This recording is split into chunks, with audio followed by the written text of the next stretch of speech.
Quando uma luz se acende, é impossível ignorar a sua presença. É Cristo, a luz mais forte que inspira outras a brilharem. E ser um missionário é como criar uma cadeia luminosa, como se uma corrente elétrica desse vida a um movimento cada vez mais intenso. Essa é a história real, de pontos de luz que se tornaram algo maior. Pessoas que decidiram refletir a luz de Cristo e brilhar em um lugar distante onde a escuridão ainda prevalece. Quando esse brilho se multiplica, ele se torna um farol. E em uma terra distante do Brasil, as primeiras luzes da Mission House começam a brilhar. Mas calma, vamos voltar um pouquinho na linha do tempo para você entender melhor essa história.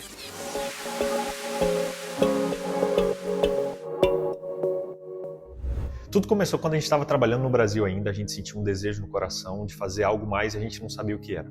E aí a gente se jogou, vendeu tudo que a gente tinha, foi para os Estados Unidos aprender inglês, achamos que a nossa missão era lá, mas depois a gente viu que não era e do nada a gente se mudou para as Filipinas, onde a gente começou a estudar mais inglês, buscar a nossa missão, só que do nada Papai do Céu mostrou um direcionamento para a gente vir morar na Tailândia. A gente ficou aqui na Tailândia por 1 ano, tentando ajudar aqui, tentando ajudar ali, só que a gente meio que não conseguia uma porta de entrada. Em um dos momentos mais desafiadores que a gente teve aqui, surgiu um dos maiores presentes que a gente teve, que foi essa casa. A gente teve a chance de alugar essa casa aqui por um valor muito acessível para fazer o que a gente quisesse nela. A gente pensou, e por que não encher essa casa de missionários e fazer aqui o que a gente está tentando fazer sozinho? Quando eu cheguei aqui na Ásia, meu coração ele ficou muito tocado, porque eu percebi que aqui tem um dos maiores desafios missionários do mundo e, ao mesmo tempo, é um dos lugares no mundo onde a igreja menos utiliza a internet para pregação. Coisas simples que a gente faz em outros lugares aqui poderiam ser feitas e alcançarem resultados incríveis. E o nosso propósito se resumiu em uma palavra que é treinamento. E nisso o Papai do Céu mostrou um direcionamento, de que era para chamarmos missionários para cá, para que juntos a gente ensinasse cada vez mais pessoas a pregarem através da internet. E é isso que a gente está fazendo agora. A gente precisava de pessoas e eu fiquei pensando como a gente pode escolher as pessoas certas para esse trabalho. A primeira coisa que a gente buscava nos voluntários era ser meio maluco, porque para poder aceitar largar tudo, vir para a Ásia, trabalhar em algo que não tinha salário e simplesmente se doar para um projeto que estava nascendo é coisa de doido mesmo. Então esse foi o primeiro passo para quem quisesse vir. Mas de maneira técnica, a gente esperava pessoas que tivessem algum relacionamento com a área da comunicação, especialmente digital. Seja designer, seja copywriter, seja pessoa que sabe gravar, editar, responder mensagem, enfim.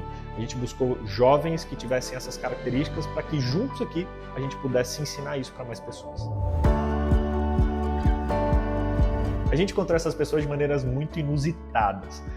A maior parte delas veio do nosso Mission Club, que é um clube de missionários que nós temos, onde a gente já vai preparando as pessoas para missões. Eu nem imaginava que elas viriam para a nossa própria missão.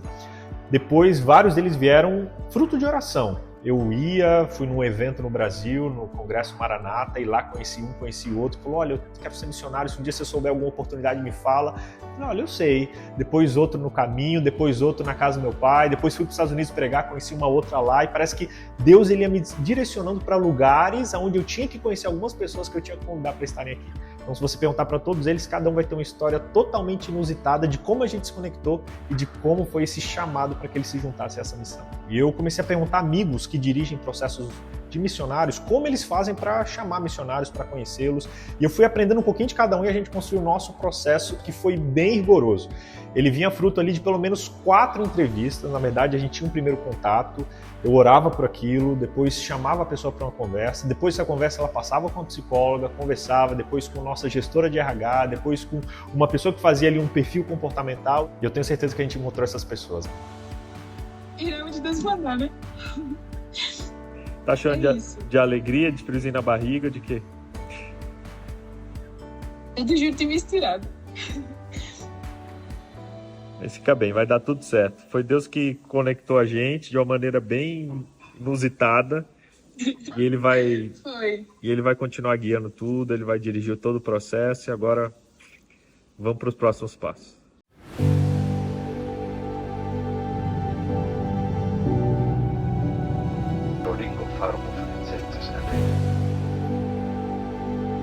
Quando a gente começou a chamar os missionários, a gente sabia que não seria nada fácil, porque não foi fácil pra gente. Você sair do seu país, você deixar sua casa, você deixar seu trabalho, as pessoas que você ama, isso de jeito nenhum é algo fácil. Quando a gente convidou eles, a gente colocou na mesa todo o preço que teria que ser pago para que isso acontecesse. Não é nem preço financeiro, mas um preço emocional, um preço espiritual, e eles aceitaram prontamente cumprir isso.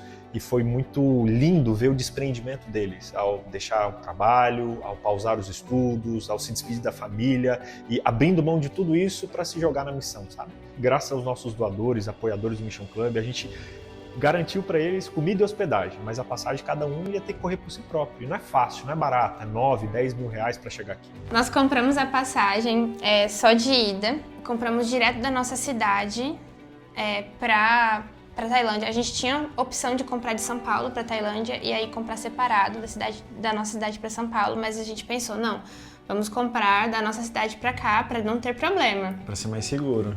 Não. Teve problema mesmo assim. A gente arrumou as coisas, botou tudo dentro da mala, a família é muito parceira, a gente foi num comboio assim, uns 6 carros para o aeroporto. E aí chegamos lá 1 hora antes do previsto para poder ver se estava tudo certo. Quando a gente chega no guichê, falando, a gente vai partir no voo das 7h40. Aí ela, de que data? Aí eu, de hoje, daqui 2 horas. Ela, não tem mais, não existe esse voo. Quando eu fui pegar as malas, aí eu cheguei, aí uma tia da Lana falou pra mim, não tem voo hoje. Aí eu comecei a dar risada, né, tipo, brincadeirinha, né? Eu falei, tá brincando. Aí ela, não tem voo hoje. Aí eu, como assim não tem voo hoje? A gente não foi avisado nem pela companhia que ia fazer o nosso translado de Campo Grande para São Paulo, nem pela companhia que a gente comprou a passagem toda. Ou era reembolso total do valor. A gente perdia todo o trajeto. Isso. Ou nosso voo do dia 13 iria pro dia 18. 5 dias depois. E aí, se a gente pegasse o reembolso e comprasse outra passagem, por exemplo, a gente ia pagar o dobro. Só que tem um problema. A gente ia com a Bianca. E aí, simplesmente teria que mudar o voo dela também. Oi pessoal, estou aqui no aeroporto de Guarulhos. Eu vim aqui encontrar o pessoal da Mission House pra gente se conhecer e tudo mais. Acontece que aconteceu os perrengues aqui, minha passagem deu errado e eu não vou conseguir ir com o grupo. A princípio eu ia fazer a viagem com o Ian e a Luana. E nesse momento eu já estava até no aeroporto esperando eles, só que aí eu recebi a notícia que a passagem deles deram errado. E aí eu fiquei muito nervosa, eu tava com muito medo de fazer essa viagem sozinha. Porque como a passagem deles deu errado e a minha ainda tinha dado certo, eu ia ter que continuar a viagem, só que sozinha. Eu orava muito pra poder ter alguma companhia, porque eu tinha medo de fazer essa viagem sozinha. Obviamente por proteção, pela presença de Deus o tempo todo, mas eu queria muito uma companhia. Porque se acontecesse alguma coisa, 2 cabeças pensantes conseguem lidar melhor, pensar em soluções e até se acalmar, né? Só que eu achei muito interessante porque tinha mais uma missionária, que é a Ellen. Eu ia fazer esse voo totalmente sozinha, de Guarulhos até a Etiópia, da Etiópia até a Tailândia, e isso estava me deixando assim levemente preocupada. Eu orava muito para que Deus estivesse comigo e me acalmasse, para eu não me desesperar enquanto eu estivesse durante essa viagem. Metade da minha viagem até Guarulhos, eu recebi uma mensagem da Bianca perguntando se eu ia chegar no aeroporto naquele mesmo dia. Eu falei para ela que não, eu ia chegar na manhã do dia seguinte, mas eu perguntei para ela por quê. Aí ela falou pra mim que deu algum problema na passagem dela e que ela teria que ir amanhã apenas, que era a segunda opção dela, era ir no dia de amanhã. Aí na mesma hora eu falei assim, eu não acredito. Senhor, muito obrigada, porque meu coração ele tava completamente apertado, mas aí, quando ela falou aquilo já me deu um alívio muito grande. Eu sei que nós duas também, assim, teríamos que nos virar sozinha, mas Deus estaria conosco o tempo todo, ajudando e aliviando uma outra e apoiando uma outra durante esse trajeto. Encontrei a minha parceirinha missionária de viagem, vamos embarcar agorinha, mas foi muito bom. Foi muito bom, porque vamos viajar juntas, isso foi assim uma coisa muito de Deus.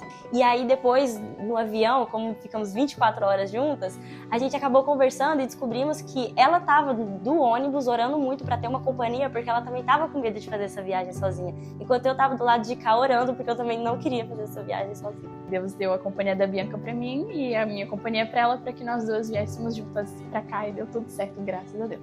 Então a Bianca também teve que refazer o voo dela e ela me avisou que ela ia conseguir ir com a Ellen e do nada deu certo para ela ir com a Ellen. Aí a gente começou a ficar mais tranquilo. Sim. Mas foi muito corrido tudo, porque foi tudo ao mesmo tempo. A gente em Campo Grande, ela em Guarulhos, os missionários saindo. A gente conseguiu achar um voo numa outra companhia por literalmente o preço que a gente pagou na passagem de Campo Grande para Tailândia. A gente pagou de Campo Grande para São Paulo o valor que a gente pagou numa passagem de Campo Grande para Tailândia. A gente comprou e foi até São Paulo. E sem a certeza de que a gente seria reembolsado. A gente ainda não tem a certeza. Isso. Ainda vai ter que rolar um processo. Nós já entramos em contato com o advogado para poder resolver esse trâmite, porque foi um dinheiro que a gente precisa muito aqui e a gente teve que usar por conta dessa irresponsabilidade da empresa. Finalmente chegamos em São Paulo e aí chegamos no guichê de Guarulhos para poder ver se estava tudo certo o voo para a Turquia, que era o primeiro voo. Simplesmente não deu.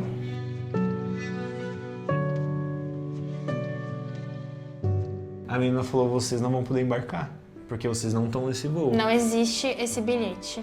Aí ela falou, só consigo colocar vocês nesse voo se uma pessoa lá autorizar.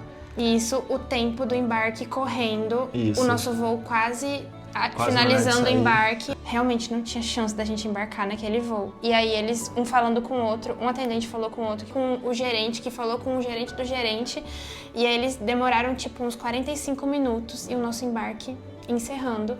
Só que, graças a Deus, o nosso voo atrasou de São Paulo para Istambul e foi o atraso suficiente para que eles conseguissem se resolver entre eles e poder arranjar um jeito da gente embarcar. Então, se o voo não tivesse atrasado, a gente também não teria conseguido embarcar de São Paulo para Istambul. Quando a gente pôs o pé aqui na Tailândia e olha para a jornada todinha que a gente passou, a luta que a gente passou, tudo sumiu. Eu passaria por tudo de novo e ainda pior, porque vale a pena. E eu senti o cuidado muito de Deus, sabe? Porque tanto comigo quanto com ela. Porque eu percebi, assim, que foi um erro que foi pra dar certo, sabe? Por que você tá chorando? Não, eu falei que eu cheguei a ficar emocionada porque quando você mandou mensagem, eu mandei pra todo mundo que sabia que ia viajar sozinha. Eu falei, amiga, eu não vou mais viajar sozinha. Pai, mãe, eu não vou mais viajar sozinha porque eu perdi a Bianca. Foi muito cuidado de Deus. Eu acho que Satanás ele fica muito furioso e a gente estar aqui é algo que transcende o mundo natural pro espiritual. Então, é uma guerra. A gente sentiu esse conflito. Gente, o grande conflito, ele é muito real. Quando você vai fazer a obra de Deus, você percebe isso muito nítido, sabe? É o diabo tentando fazer de tudo para que as coisas dêem errado. Eu estava até agora há pouco chorando, porque, enfim, as coisas começaram a dar errado, mas Deus vai lá, movendo as coisas. Aconteceu muita coisa, mas Deus está no controle. E eu agradeço muitas orações de vocês e peço para que vocês continuem orando, porque, gente, olha, tá sendo difícil aqui, viu? E o grande conflito é real. Eu sei que o tempo todo é a guerra entre o bem e o mal, é Satanás tentando impedir que a gente chegue aqui. Porque depois que a gente chega, as bênçãos de Deus não podem ser contidas. E a gente já tem visto isso aqui. Sim. Eu sabia que a gente embarcaria, porque era a resposta de Deus. Então ele ia dar um jeito da gente chegar aqui. Chegamos, enfim, na Tailândia. Deu tudo certo. Meu primeiro carinho no passaporte. Olha aqui. Deus abençoou cada um de uma maneira única, eles abriram mão de algumas coisas, venderam outras, conseguiram doações, enfim. Cada um deles está vindo, inclusive está chegando agora, e eu quero convidar você a ir lá com a gente, para a gente buscar eles e ver como foi essa chegada e principalmente quem são esses corajosos missionários que decidiram aí deixar tudo para trás para servir aqui na Janela 1040. Bora lá? Galera, estamos aqui no aeroporto esperando o primeiro grupo de missionários digitais que vão chegar aqui na nossa Mission House. Estamos ansiosos, muita coisa massa vai acontecer e esse é o começo de tudo. Então cola com a gente para acompanhar a chegada deles aí. Já vão sair, ó, pelo portão número 7 ali. Deu tudo certo, agora a gente está esperando a nossa bagagem vir.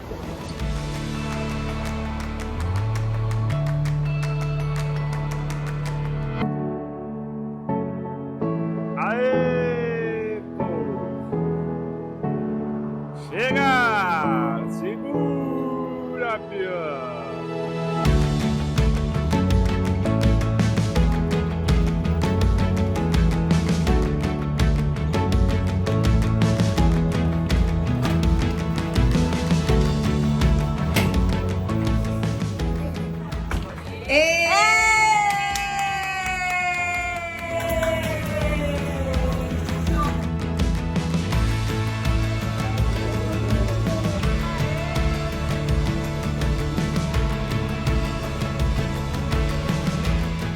conhecendo um pouco mais deles agora, né, olho no olho, tenho percebido que só pode ter sido Deus para conectar tantos talentos incríveis juntos num lugar por um propósito.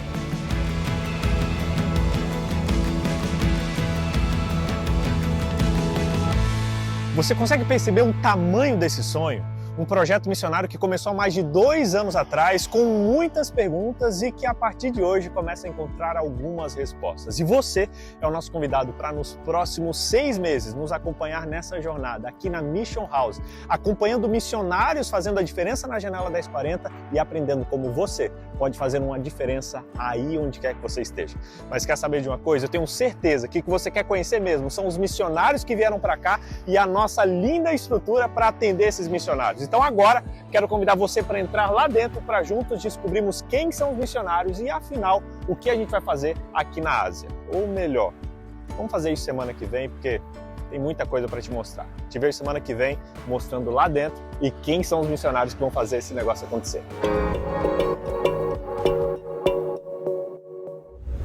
E se você quiser se tornar um padrinho, um apoiador da Mission House, você pode fazer isso se tornando membro do nosso Mission Club. BJ, o que é Mission Club?